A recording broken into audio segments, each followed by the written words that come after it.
بسم الله الرحمن الرحيم وبه نستعين وهو خير الناس الصالحين أما بعد. قال إمام مهدي خضرمان عليه السلام: بسم الله الرحمن الرحيم إن لي في عبرة رسول الله أسوة حسنة. ایام فاطمیه دی همدې مناسبت سره تاسو خدمت اقدس کې ما د مهدي خضرمان علیه السلام یو مشهور معروف حدیث تلاوت کړل.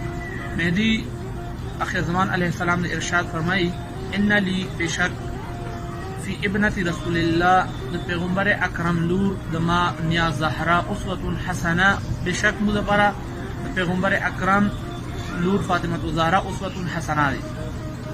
کومه زهرا چا متعلق پیغمبر اکرم ارشاد فرمائی: الفاطمه بضعه مني، فاطمه د ما جگر ټوکړه دی. کومه فاطمه زهرا؟ هغه ورمنه چې د چا کور باندې ملائک راغلو، ملائکو دغه کور ته بغیر اجازه نه ننوتلو. کومه ورمنه چې د چا کور د چا زمنو امام حسن علیه السلام او د امام حسین علیه السلام جامو درځي به خود خپل جبرائیل امین جوړېدل. کومه ورمنه؟ هغه ورمنه چې غ متعلق تو پیغمبر اکرم ارشاد فرمائی: یا سلمان من احب فاطمه فهو فی الجنة معی ومن ابغضها فهو فی النار.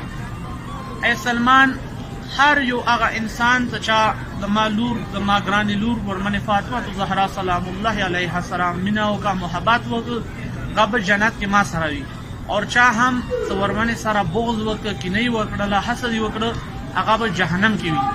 دا ورته فکر دی عالم اسلام وته چې پیغمبر اکرم د ارشاد فرمایي ته چا مینه وکړه د ما ګرانې لور سره هغه به جنت کې ما سره وي، اور چا هم کینه وکړله د ما لور سره هغه به جهنم کې وي. که دنیا ډېره هم یو انسان رضی الله وی پورا پورې غنا ورمنه فاطمه زهرا سلام الله علیها رضی نوی پروردگار هغه نه بخي.